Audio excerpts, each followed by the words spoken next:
Deixa eu te convidar a abrir a palavra lá no livro de Daniel, capítulo 4.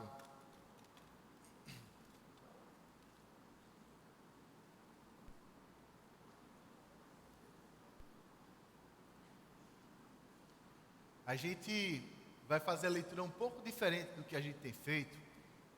Às vezes o texto ele traz uma informação já repetida, e como a gente tem um tempo curtinho aqui, né, e pastor normalmente fala muito, a gente vai ler alguns trechos, outros trechos desse texto a gente vai explicar, contextualizar para os irmãos, para a gente compreender bem essa mensagem. Então, Daniel capítulo 4, a gente vai ler inicialmente do primeiro versículo até o versículo 5, tá certo? Daniel capítulo 4, do primeiro versículo até o quinto. Diz assim: o rei Nabucodonosor, a todos os povos, nações e homens de todas as línguas que habitam em toda a terra, paz vos seja multiplicada. Pareceu-me bem fazer conhecidos os sinais e maravilhas que Deus, o Altíssimo, tem feito para comigo. Quão grandes são os seus sinais e quão poderosas as suas maravilhas. O seu reino é reino sempre eterno, e o seu domínio de geração em geração. Eu, Nabucodonosor, estava tranquilo em minha casa e feliz no meu palácio. Tive um sonho que me espantou, e quando estava no meu leito, os pensamentos e as visões da minha cabeça me turbaram. Vamos orar mais uma vez? Ô Pai, que o Senhor fale conosco. O que a gente te pede, Deus, é que essa noite seja uma noite de encontro pessoal contigo, Deus. Que a gente ouça a tua voz muito pessoal, de forma muito íntima, Pai, no nosso coração.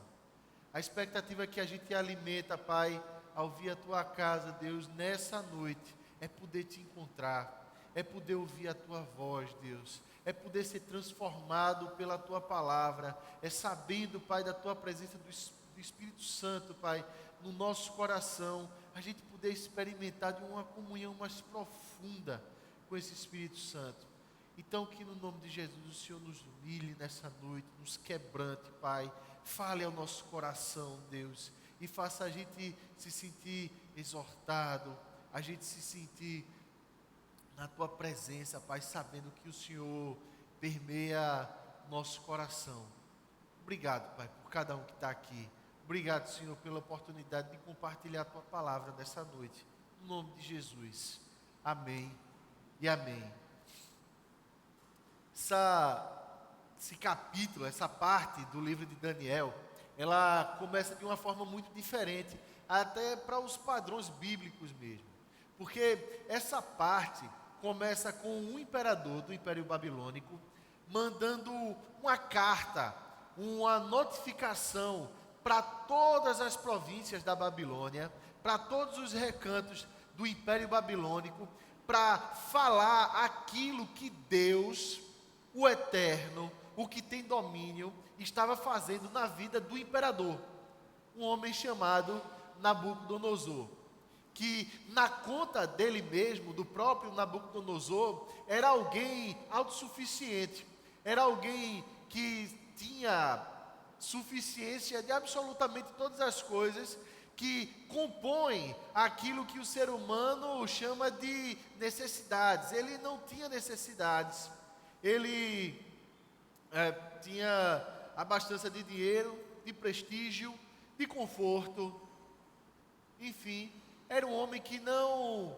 saía para garantir o pão de cada dia, mas que tinha já garantido o pão de cada dia. E a pergunta aqui é: será que tinha?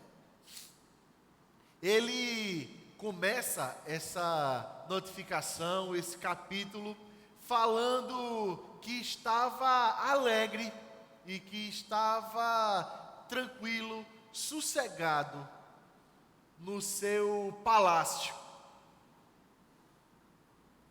E a gente vê pela leitura anterior, pelas leituras dos capítulos anteriores, que, de fato, ele achava a suficiência de paz nesse palácio.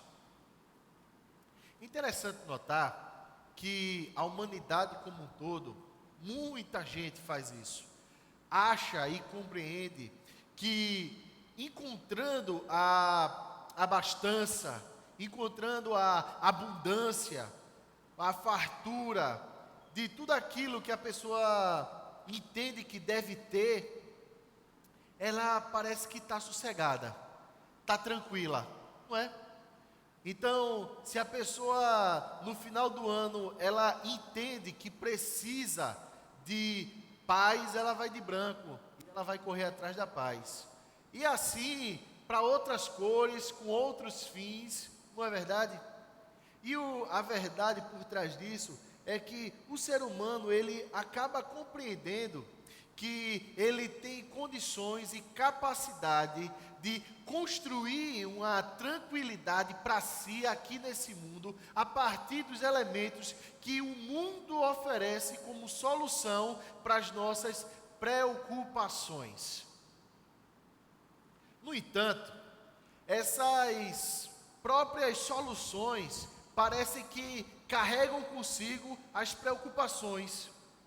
Porque uma vez que a pessoa traça uma meta, um objetivo na vida, que de repente diz respeito a alguma resposta de suficiência que ela entende para si, e aí ela diz assim: eu preciso ter um diploma, porque um diploma vai me oferecer possibilidades, eu preciso ter dinheiro, porque uma certa quantidade de dinheiro vai me oferecer mais sossego para a vida, eu preciso disso ou daquilo, porque essas coisas, elas vão me dar paz, tranquilidade.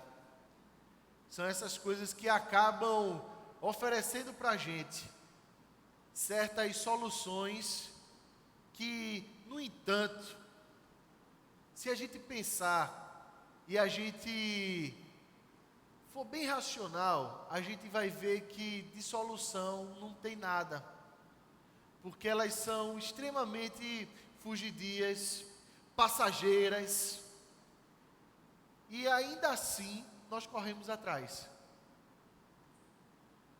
São soluções tão instáveis, são soluções tão frágeis para problemas tão profundos, que a gente acaba se preocupando em obter todas essas coisas e às vezes sem consciência de que estas mesmas coisas são a fonte de toda a nossa preocupação. Foi o que aconteceu com Nabucodonosor até então. Num versículo, a gente vê ele dizendo assim: eu estava alegre, feliz e sossegado, tranquilo no meu palácio. No outro, ele tem uma visão e ele diz: eu apareci agora espantado e apareci perturbado. Se turbaram os meus pensamentos. Que felicidade é essa que as coisas aqui desse mundo fornecem? Que transforma a vida da gente de uma hora para outra, de uma serenidade completa para um espanto e uma perturbação absoluta. Capaz do homem mais poderoso da terra até então convocar todo mundo, todos os sábios, para explicar para ele um sonho que ele teve, um pensamento, uma visão que ele teve. O homem ficou perturbado. Aqui a gente pode parar e pensar nessas coisas. Meu irmão, o que te preocupa hoje? É a manutenção que te preocupa hoje? É por isso que você corre tanto atrás? É a carreira profissional? Quais são as suas preocupações e como é que isso te afeta? É a expectativa de um futuro melhor? Porque você entende que existem necessidades para dentro de você. E aí você diz assim: eu tenho que lutar, eu tenho que fazer, eu tenho que realizar. Porque quando eu realizar, eu vou ter paz. Ou talvez você já realizou um monte de coisa na sua vida.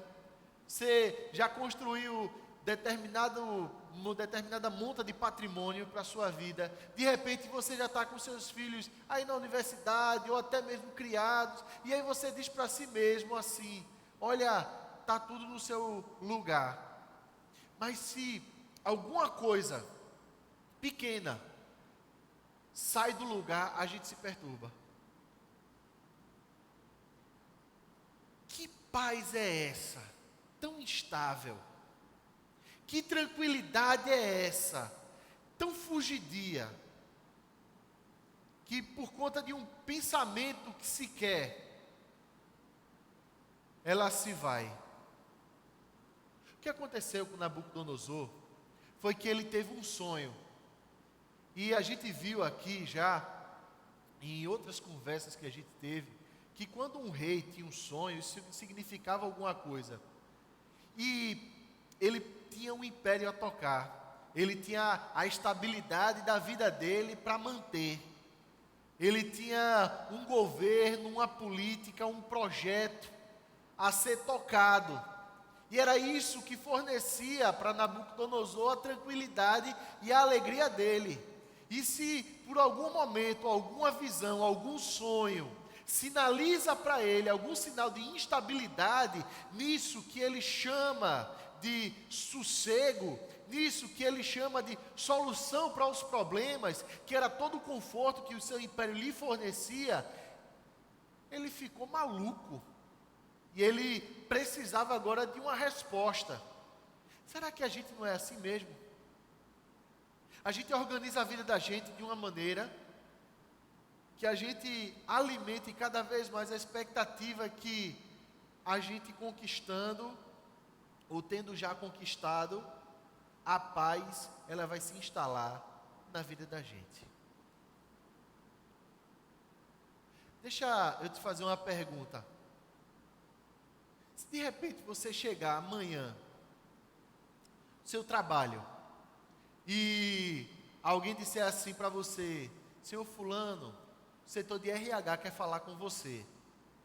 E a pessoa começar com uma conversa para o seu lado, dizendo que tem uma oportunidade para você, que está te liberando para novos desafios, e que você entendeu que aquilo é uma demissão. Como é que vai ficar seu coração? Se de repente amanhã, você na sua empresa, procura lá a pessoa responsável pelo faturamento e diz assim: puxa aí o faturamento desse mês. E você começa a ver que de janeiro para cá, o faturamento tem caído. Como é que vai ficar seu coração? Se de repente você está pleiteando aí um concurso público que você já tinha por certo, você tem se preparado, você está estudando, saiu no Diário Oficial e agora cancelaram esse concurso. Como é que vai ficar seu coração? Quais são suas preocupações? Como é que isso te afeta? Como é que de repente o Enem tem te afetado? Como é que de repente esse medo do futuro tem te afetado? Será que nós nos preocupamos porque nós alimentamos sim de fato as expectativas de que essas coisas vão de fato nos fornecer sensação de alegria, sensação de estabilidade? Será que é isso que está acontecendo com a gente? Será que é isso que a gente está alimentando no coração? E isso pode acontecer com qualquer um de nós. E olha, essas coisas sobem a cabeça. Essas coisas elas passam a ser uma obsessão para a gente. Essas coisas elas passam a ser o centro da nossa vida. E por se tornar parte tão importante da nossa vida, quando qualquer um desses elementos eles são abalados na vida da gente, a gente se preocupa, a gente chora, a gente esbraveja, a gente fala mal, perde noite de sono. O que é que te preocupa e como isso te afeta? Isso na nossa sociedade é tão importante, porque hoje em dia a gente vive cada vez mais uma paz que depende do remédio. Hoje em dia, a gente vive cada vez mais uma alegria que depende da distração e do entretenimento. A gente vive cada vez mais um senso de estabilidade que para a gente diz respeito muito mais à conjuntura política e econômica do nosso país. E se de repente aparece lá numa capa de revista um Cristo Redentor decolando, está todo mundo felizão. E se de repente numa outra capa de revista aparece uma Carmen Miranda toda lambuzada de lama, todo mundo entra em depressão.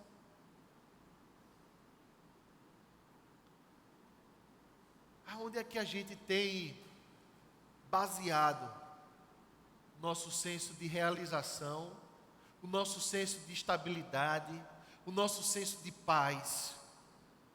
É que vai dizer se de fato nós temos tido o temor do Senhor ou não. Porque Nabucodonosor, ele vai se cercar mais uma vez de todos os sábios da Babilônia. Ele vai chamar todo mundo e vai dizer assim: olha, eu tive um sonho, e esse sonho está me perturbando, vocês têm que me dizer. Nos versículos que se seguem aí a leitura da gente, a gente vai ver isso. E aí, para variar, ninguém sabia interpretar. Nabucodonosor chama Daniel, e ele mesmo diz assim: olha, o nome dele é Daniel, mas segundo os meus deuses é Beltesazar. E aí, nesse homem, ele é diferente, porque, segundo Nabucodonosor, ele diz: olha, nesse homem existe o Espírito dos deuses santos. Tem um negócio diferente aí nesse homem, que eu não sei explicar, mas eu sei que ele sempre tem a sabedoria, ele sempre tem o entendimento, sempre tem resposta para mim. Daniel, fala aí, o que é está acontecendo? Olha, meu sonho foi o seguinte. E Nabucodonosor começa a explicar o sonho dele, e eu vou explicar para os irmãos agora. Nabucodonosor sonha com uma árvore. Ele vê uma árvore que era muito grande. A árvore alcançava os céus e ela podia ser vista dos confins da terra. Essa árvore, ela tinha frutos que alimentavam todos os animais, as aves, todos os animais. E ela tinha sombra para todos os animais. Ela era extremamente poderosa. Ela guardava toda a vida nela. Só que de repente, um vigilante do céu desce e traz uma sentença a essa árvore. E a sentença diz o seguinte: que essa árvore deveria ser derrubada e as folhas arrancadas. Os frutos deveriam ser todos espalhados. E a única coisa que sobraria dessa árvore seria a raiz e uma cepa, uma partezinha do tronco. E essa árvore, ela seria reduzida a uma consciência animal e viveria selvagem na natureza e seria molhada pelo orvalho por 7 tempos. Daniel ouviu isso de Nabucodonosor e Daniel ficou atônito. Agora nós temos 2 homens atônitos aqui. A gente tem Nabucodonosor por um lado e Daniel por outro. Daniel, ele fica estarrecido. Vejam comigo, meus irmãos. A leitura do versículo 19 diz assim: então Daniel, cujo nome era Beltesazar, esteve atônito por um tempo, e os seus pensamentos o turbavam.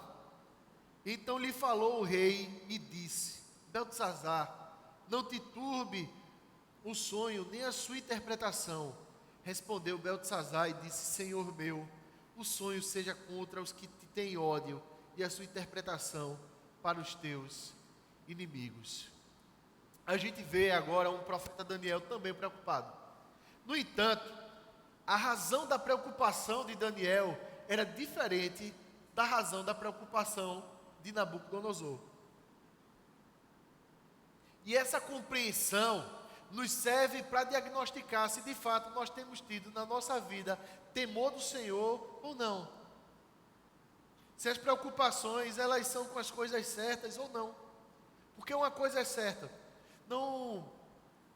interessa se você é um servo de Deus, se você tem muita fé, se você é um cristão autêntico. A preocupação ela sempre vem. E notícias e fatos vão te deixar estarrecidos. Mas a razão da preocupação de um servo de Deus é um pouco diferente. Aqui Daniel, ele não está preocupado com a estabilidade do reino de Nabucodonosor, porque ele se entendia dependente de Nabucodonosor, não.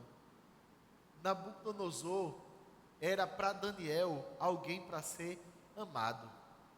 Daniel conseguia enxergar em Nabucodonosor o homem Nabucodonosor, não o imperador Nabucodonosor. Daniel se compadeceu de Nabucodonosor. Daniel, ele queria ter com Nabucodonosor uma relação de amizade, de fato ele tinha com Nabucodonosor uma relação de amizade que as outras pessoas do império não tinham.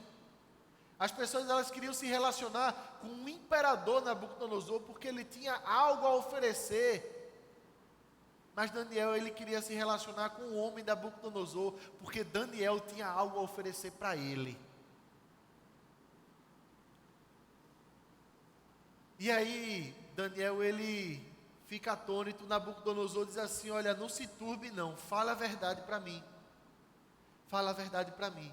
Daniel não vai buscar aqui nenhuma forma de politicagem, ele não vai bajular Nabucodonosor, ele não vai consolar Nabucodonosor, ele vai trazer a sentença da palavra que Deus tinha dado. E ele faz isso na íntegra, ele faz isso por inteiro, ele faz isso de forma completa, abrangente e nos mínimos detalhes. E ele começa a explicar dizendo o seguinte, Nabucodonosor, atenção aqui. Essa árvore, Nabucodonosor, é você. Você cresceu, ficou grande, começou a sustentar toda a vida. Mas ao mesmo tempo, Nabucodonosor, seu coração se deixou dominar pelas realizações. Seu senso de tranquilidade, Nabucodonosor, está baseado nas coisas desse mundo. Nabucodonosor, você acha que é autossuficiente. Só que você não é Nabucodonosor. E aí Deus ele quer te ensinar uma lição. Você, Nabucodonosor, vai ter a sua consciência reduzida à consciência de um animal. Essa é a queda da árvore. Cabelo vai crescer, as unhas vão crescer, você vai ser molhado pelo orvalho do campo, Nabucodonosor. Porque você se tornou autossuficiente, porque a sua realização subiu a cabeça, porque você está se achando acima dos mortais, e Deus não tolera isso, Nabucodonosor. E aí Daniel, ele vai dar um conselho para Nabucodonosor. Daniel, ele vai dizer, cadê minha Bíblia, minha gente? Está ali. A gente fica andando, acaba perdendo as coisas. Como eu sou meio avoado, Daniel, não ria não, rapaz, ore por mim. Daniel, ele dá um conselho para Nabucodonosor. Preste atenção comigo agora, versículo 27. Portanto, ó rei, aceita o meu conselho, e põe termo pela justiça em teus pecados e em tuas iniquidades, usando de misericórdia para com os pobres, e talvez se prolongue a tua tranquilidade. Nabucodonosor ouviu a interpretação. Nabucodonosor sabia que aquilo era verdade para a vida dele. Nabucodonosor inclusive ouviu o conselho de Daniel. Sabe o que é que Nabucodonosor fez? O que toda pessoa prepotente faz, ignorou o conselho. Só que o juízo de Deus não veio na vida de Nabucodonosor naquela hora, naquele momento não. O juízo de Deus veio 1 ano depois, no nosso calendário, porque o calendário da Babilônia era mais extenso. Mas o juízo para Nabucodonosor vem 12 meses depois, quando Nabucodonosor, ele chega assim ao ápice da sua arrogância, ao ápice da sua prepotência, quando Nabucodonosor chega ao ápice da sua ilusão de autossuficiência e diz o seguinte, vê lá, versículo 28 até o 33 agora. Todas estas coisas sobrevieram ao rei Nabucodonosor. Ao cabo de 12 meses, passeando sobre o palácio real da cidade de Babilônia, falou o rei e disse, veja o que Nabucodonosor fala. Não é esta a grande Babilônia que eu edifiquei para a casa real, com o meu grandioso poder e para a glória da minha majestade? Falava ainda o rei, quando desceu uma voz do céu.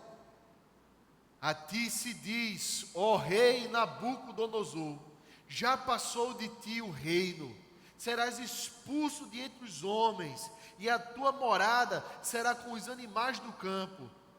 E far-te-ão comer erva como os bois, e passar-se-ão 7 tempos por cima de ti, até que aprendas que o Altíssimo tem domínio sobre o reino dos homens, e o dá a quem quer. No mesmo instante se cumpriu a palavra sobre Nabucodonosor, e foi expulso de entre os homens, e passou a comer erva como os bois. O seu corpo foi molhado do orvalho do céu, até que lhe cresceram os cabelos como as penas da águia, e as suas unhas como as das aves. O que é que aconteceu aqui? Quando Nabucodonosor ele chega ao clímax da sua arrogância, e ele manifesta tudo aquilo que estava no coração dele. E ele diz assim, como é grande a Babilônia que eu construí com o meu poder para a minha glória. Aí Deus ele vem com juízo. E talvez a gente olhe para essas palavras de Nabucodonosor e diga assim, mas que homem arrogante, que homem prepotente. Talvez se a gente pensar bem direitinho, talvez se a gente começar a olhar para dentro do coração da gente, a gente vai perceber que talvez a gente não verbalize isso, mas que a gente haja no nosso coração dessa forma, fazendo as coisas desse mundo para a gente, com a força do nosso braço, com a finalidade de agradar a si próprio. E nós vivemos numa sociedade cada vez mais hedonista, onde cada um corre atrás da sua própria felicidade, do seu próprio prazer, com a sua própria força. Nós somos convencidos dia após dia, através disso que chamamos de pensamento positivo, de que nós temos poder inerente, de que nós temos capacidade, de que nós temos habilidades, que nós podemos apreender matérias, que nós podemos realizar coisas, e que nós somos vencedores, e que nós somos vitoriosos, e que a gente tem que se engrandecer cada vez mais, e que nós podemos ser pessoas de sucesso, para sair na Caras, para sair na Veja, para sair em qualquer dessas revistas aí, porque afinal de contas, a gente tem do que se orgulhar.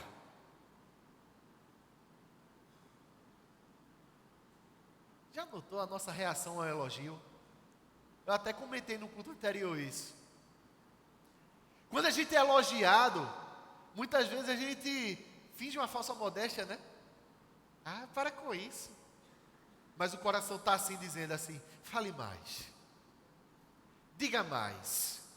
O que é que você acha sobre mim? Você me acha bonita? Você me acha inteligente?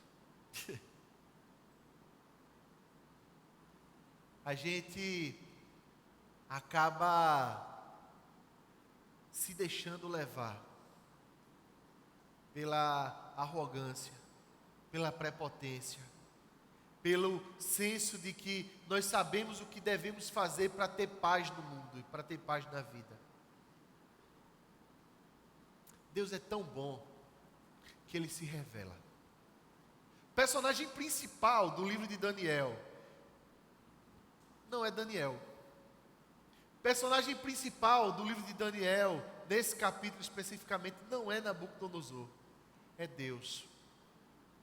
Porque sentença aqui e o ensinamento aqui é um somente. Deus é soberano, Ele domina Nabucodonosor. Presta atenção. Presta atenção, Nabucodonosor, que Deus domina. Deus é soberano. Ele sabe o que Ele faz. E Ele coloca no poder quem Ele quer. E Ele tira do poder quando Ele quer.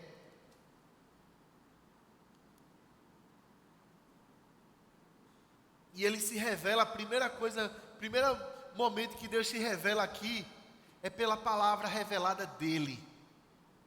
Deus, Ele se mostra para Nabucodonosor através de uma visão. E Ele se mostra para Nabucodonosor através da interpretação. Ele se mostra dizendo assim: eu trago juízo, Nabucodonosor, a todo aquele que é arrogante e prepotente, porque eu é que domino Nabucodonosor. Nabucodonosor, presta atenção, tudo que você tem, tudo que você construiu, tudo que você fez, todo o conforto que você dispõe, toda a riqueza do Império Babilônico, fui eu que dei, Nabucodonosor. Não é obra sua. Isso daí vale para cada um de nós hoje aqui. Deus se revela na palavra dEle de forma soberana. E Ele diz assim: fui eu que te dei. Porque às vezes a gente se desvia disso.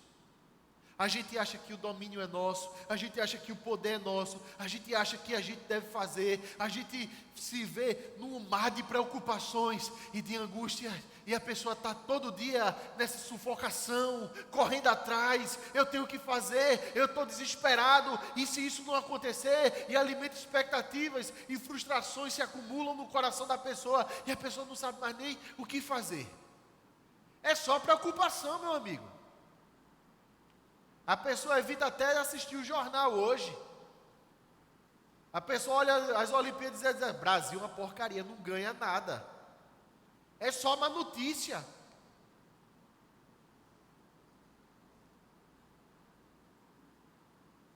Aí ela vai ler um livro de autoajuda. Eu preciso me ajudar, meu Deus. Eu tenho que fazer alguma coisa por mim. Aí vai ler alguma coisa para tentar se ajudar. Porque ela ainda não entendeu que a vida dela está na mão de Deus. Essa compreensão de que a vida pertence a Deus e que Ele nos guia e que o domínio é dEle, é que traz o verdadeiro alento e a verdadeira paz. E é isso que Deus quer para a gente. Só que parece que às vezes a gente não se convence disso daí. Parece que a gente não consegue compreender isso daí. Parece que isso daí é uma realidade muito distante. A gente às vezes se guia muito mais por uma consciência islâmica do que por uma consciência cristã. Tem um ditado muçulmano que diz assim: olhe, confie em Alá, mas abarre bem os seus camelos. A gente vive numa sociedade em que a gente diz isso: acende uma vela para Deus, uma vela para o diabo. Tem muita dificuldade em colocar fé em Deus. Até um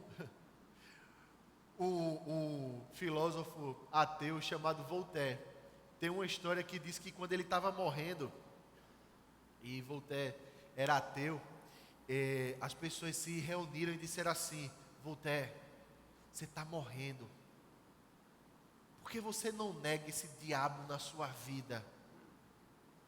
Aí ele disse: veja bem, meu amigo, eu estou morrendo, não é hora de fazer inimigos com o lado de lá. A gente tem tanta dificuldade em colocar nossa fé total em Deus, não é? Que a gente sai correndo atrás de tudo, e Deus na palavra dele está dia após dia dizendo: busque o meu reino e a minha justiça. O resto é uma decorrência. E a gente às vezes, por conta dos nossos objetivos, a gente faz um monte de coisa errada. Foi o que Nabucodonosor fez. Porque quando a gente se torna obcecado, quando a gente se torna tão absorvido pelos nossos objetivos, pelas sensações de paz que a gente vai ter na vida ao realizá-los, o que acontece com a gente é que a gente começa a negociar. E a negociar tudo na vida da gente. A gente começa a promover nossa própria justiça e não a justiça do reino de Deus. É por isso que Daniel chega para Nabucodonosor e diz assim: Nabucodonosor, se livra da iniquidade que está no teu coração. E está no teu coração, Nabucodonosor. E a gente vai ver que iniquidade, em última análise, é quando a gente constrói a nossa própria lei para atingir os nossos próprios objetivos. Aí a gente faz de tudo. Aí a gente faz o que for possível e imaginável. A gente vai até ir contra a lei. Aí, já que a gente está construindo a nossa lei, e a gente não vive sob a justiça do reino de Deus, até as pessoas, elas deixam de ter valor de pessoas. Porque Daniel também fala assim: olha, Nabucodonosor, você vai ter que fazer justiça aos pobres. E é interessante que essa palavra aqui, ela não diz respeito a classes sociais, não é uma situação social, econômica da pessoa, mas pobre aqui é humilhado. Nabucodonosor, preste atenção, você, para subir, você humilhou um bocado de gente. Nabucodonosor, preste atenção, você categorizou pessoas. Você colocou pessoas de primeiro grau, de segundo grau e de terceiro grau. Nabucodonosor, presta atenção, você está se achando melhor do que todo mundo. Olha, Nabucodonosor, presta atenção, Nabucodonosor. Você está hierarquizando as pessoas por importância. E aí, quando se faz isso, as pessoas, elas deixam de ter valor de pessoas. Aí é quando eu tenho um objetivo, a minha família deve funcionar em torno do meu objetivo. Aí é quando eu tenho alguma coisa para fazer, todo mundo tem que cooperar comigo.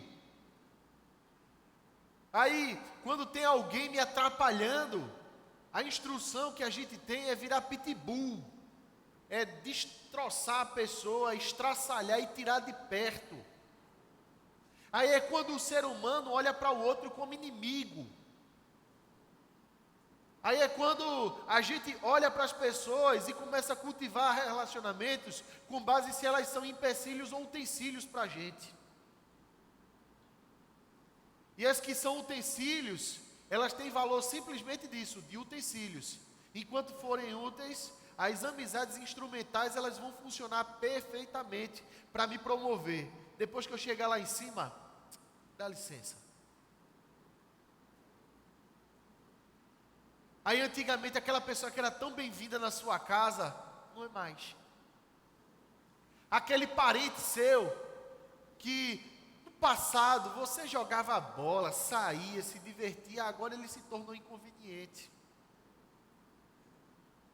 Aí é quando o pai e a mãe da gente, hoje é dia dos pais, mas é quando o pai e a mãe se tornam idoso.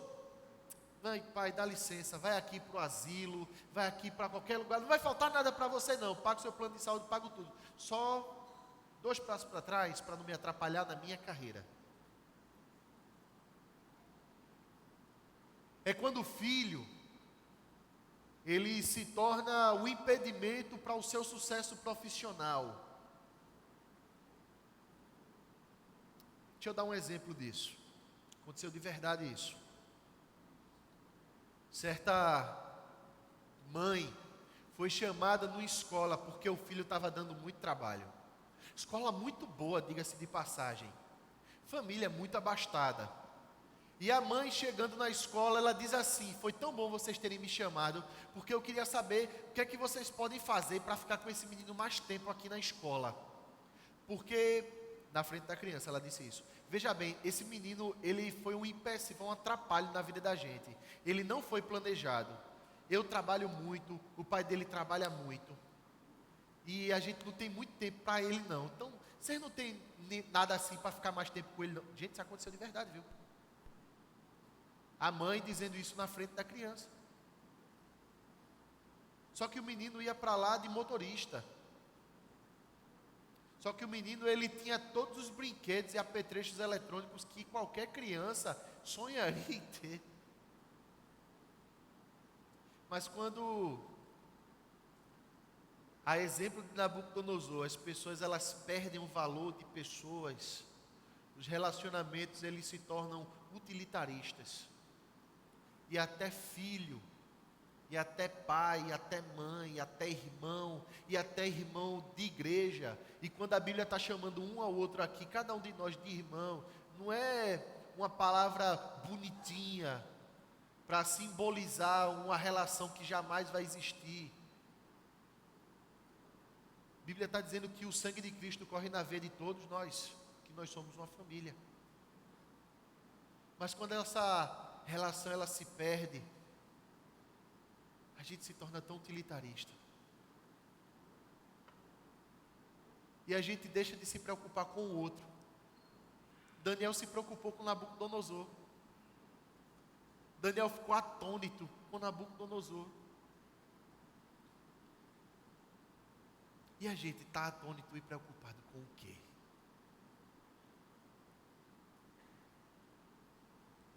A gente está atrás de quê? A gente perde o sono pelo quê?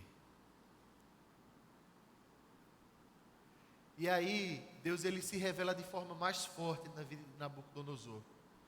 Assim como ele se revela na vida de cada um de nós. Quando a gente não aprende de jeito nenhum, quando a gente é tardio mesmo, Deus manda a disciplina. E ele mandou de forma muito forte na vida de Nabucodonosor. Teve um filósofo aqui do Brasil que disse assim: olhe, Deus existe, só que às vezes ele se vira e esmaga os seres humanos. E eu até falei isso no primeiro culto e eu volto a dizer: não sou filósofo, não me equiparo em brilhantismo, em inteligência a nenhum desses homens. Mas uma coisa eu tenho certeza, que a gente tem pregado a palavra de Deus aqui. E que sendo palavra de Deus, ela é palavra que liberta, que faz bem ao coração da gente, muito embora essa palavra às vezes seja muito dura para a gente ouvir. Porque a disciplina de Deus não é um Deus mau que se vira e esmaga a humanidade, não. A disciplina de Deus é um pai amoroso que se importa tanto com o caminho que o filho está tomando, que ele vai até as últimas consequências para o filho aprender o que ele precisa aprender. Sabe qual é o pior castigo, meu irmão, da humanidade? É viver afastado de Deus. Isso é um castigo horrível. E a humanidade, ela foi atrás desse castigo no momento que se revoltou contra Deus. E Deus é tão bom que Ele está atrás da gente o tempo todo. E essa disciplina de Deus para a vida da gente, esse arrancar de coisas de Deus na vida da gente, serve para a gente ver e perceber quão apegado a essas coisas desse mundo nós somos. Como a gente é apegado, meus irmãos, ao material, como a gente é apegado a bem-estar, como a gente é apegado a todas essas coisas. E Deus está lá no céu dizendo para a gente, está no coração da gente dizendo para a gente: meu filho, presta atenção, tudo isso é efêmero, tudo isso é passageiro, tudo isso vai um dia se acabar. Se apega a mim, busca o meu reino e a minha justiça, menino. Solta isso. E a gente diz não, e Deus está dizendo solta isso, menino, e a gente não. E Deus está dizendo, então eu vou ter que te disciplinar. Nabucodonosor, tu vai virar um bicho. Dizem os intérpretes, os comentaristas da Bíblia, que foram 7 anos de Nabucodonosor vivendo como um animal. Às vezes a disciplina de Deus dura um tempo, né, na vida da gente, mas é até a gente aprender. E aprender o quê? Que Deus domina. Deixa eu te convidar a ler o último versículo desse capítulo de Daniel.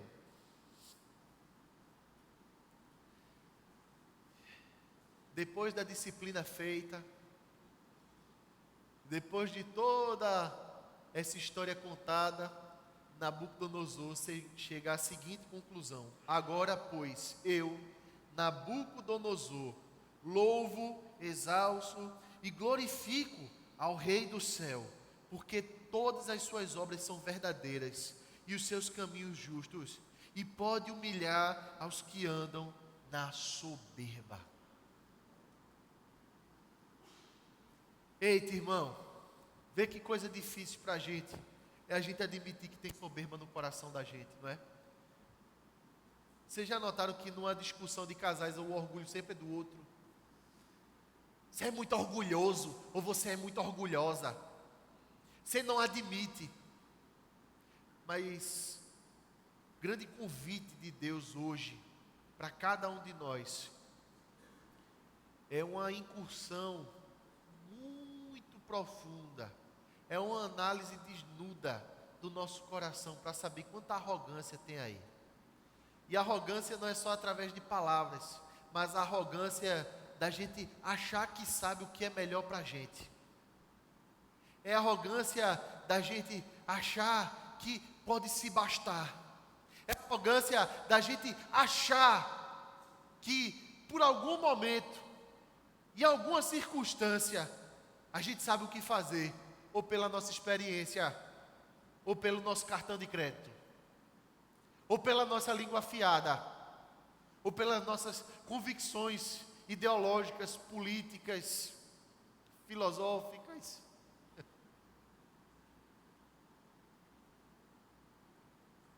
Existe um convite de Deus hoje ao quebrantamento para a nossa igreja. Existe um convite de Deus hoje para você olhar para Ele e dizer assim: Deus, eu não sei. Eu não sei o que fazer. O Senhor pode me ajudar?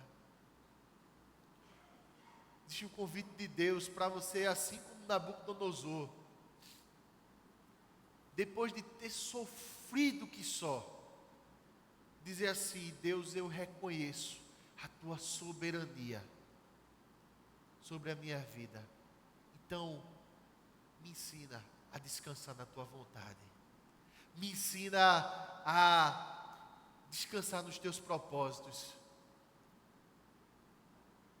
Me ensina a compreender que essa disciplina, que essa dor, é somente o sinal que tem algo errado na minha vida, tem alguma coisa fora do lugar, que as minhas prioridades, a forma como eu me relaciono com as pessoas, as minhas preocupações têm me afetado de forma totalmente negativa. E Daniel, ele não foi afetado de forma negativa com a preocupação que ele tinha com Nabucodonosor. Ele continuou firme, trabalhando no cargo dele, sem negociar. Ele foi firme e constante na sentença que ele tinha que falar para Nabucodonosor, embora lamentando. As preocupações, elas vão nos afetar de alguma maneira. E deixa eu te dizer isso, a tristeza, ela faz parte. A angústia. No entanto, se nós temos esse senso de que a soberania de Deus é sobre nós, de que servimos a um Deus bom que se preocupa, que corrige, que exorta, a gente encontra descanso. Qual é a reação última da alma? Adoração.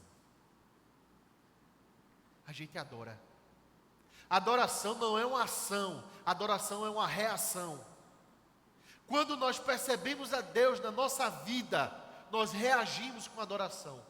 Quando nós reagimos a Deus, vendo esse agir dele na vida da gente, a gente adora, a gente pasma, a gente admira, a gente fica boquiaberto, extasiado, porque a gente percebeu que existe uma conspiração silenciosa se levantando a nosso favor, tirando da nossa vida, arrancando da gente as coisas que não são essenciais. e fazendo a gente compreender que tudo que a gente possui, que tudo que a gente tem, são acessórios circunstanciais à existência, mas que de maneira nenhuma eles vão compor aquilo que é essencial à vida. Tudo isso ocupa o campo das secundariedades. O que é essencial de verdade, presença de Deus na vida da gente, é quando a gente diz assim: Deus me humilha, me quebranta, me faz pó, porque eu reconheço que o Senhor é infinitamente mais e que tudo que eu preciso na minha vida é do Senhor. E eu te adoro por tudo que o Senhor tem feito na minha vida, porque isso é a prova de que o Senhor se importa comigo. Quando a Bíblia fala assim que Deus procura adoradores que o adorem em espírito e em verdade, não é gente que cante com empolgação. Não é gente que cante dizendo assim: eu quero manifestar todos os meus dons. É gente que reconheceu o poder de Deus na vida. É gente que reconheceu a soberania de Deus na vida. É gente que reconheceu que Deus é o dono da vida. E por ser o dono da vida, Ele dá e Ele tira quando quiser. E por ser o dono da vida, Ele te abastece todos os dias. E por ser o dono da vida, Ele vai te fazer passar por aperto financeiro e por largura. E por ser dono da vida, Ele vai te fazer passar tantos perrengues quanto forem necessários para a gente aprender e para a gente conhecê-lo cada vez mais. Por quê, hein? Porque o Senhor é bom. Aí é quando o louvor flui de dentro da gente. E assim como Nabucodonosor, a gente quer dizer para todo mundo, sem fazer força, sem performance de crente, a gente sai dizendo para todo mundo: Deus é bom, eu glorifico o nome de Deus. Deus, Ele está falando comigo, e eu preciso te dizer os sinais e maravilhas que Deus tem operado na minha vida, porque Deus quer operar na vida de vocês também, e Deus quer operar na vida de cada um de nós, porque Ele é bom. Sai de dentro da gente como um rio de água viva, flui naturalmente.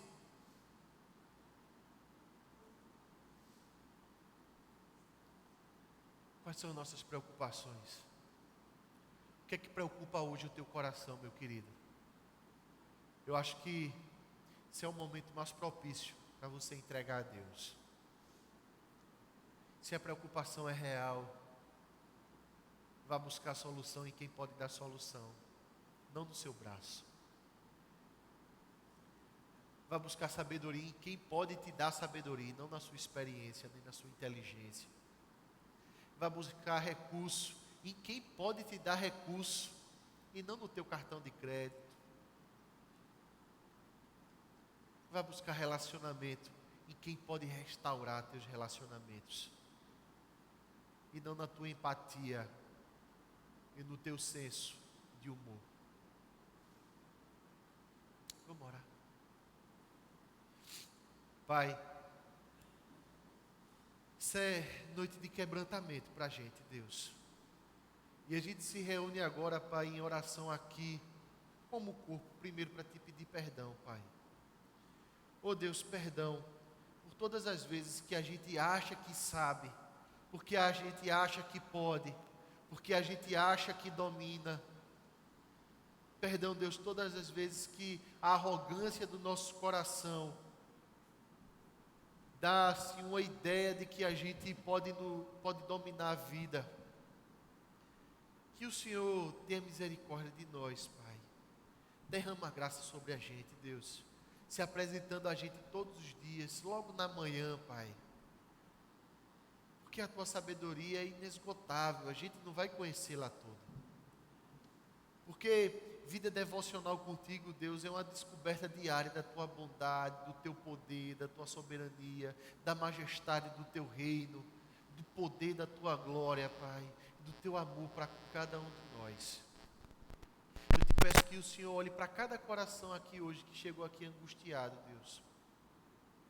E que o Senhor mostre, Pai, seja através de disciplina, seja através da Tua palavra, que o Senhor domina.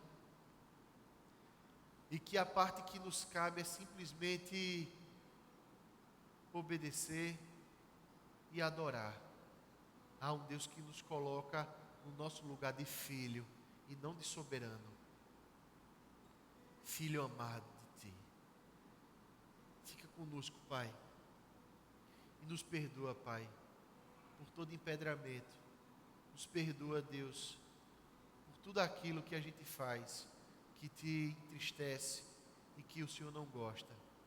Muito obrigado, Pai, pela Tua palavra que nos liberta, que nos avisa, que nos disciplina, que nos conforta. E ser conosco hoje e sempre, Deus, em nome de Jesus. Amém e amém. Deus abençoe, irmãos.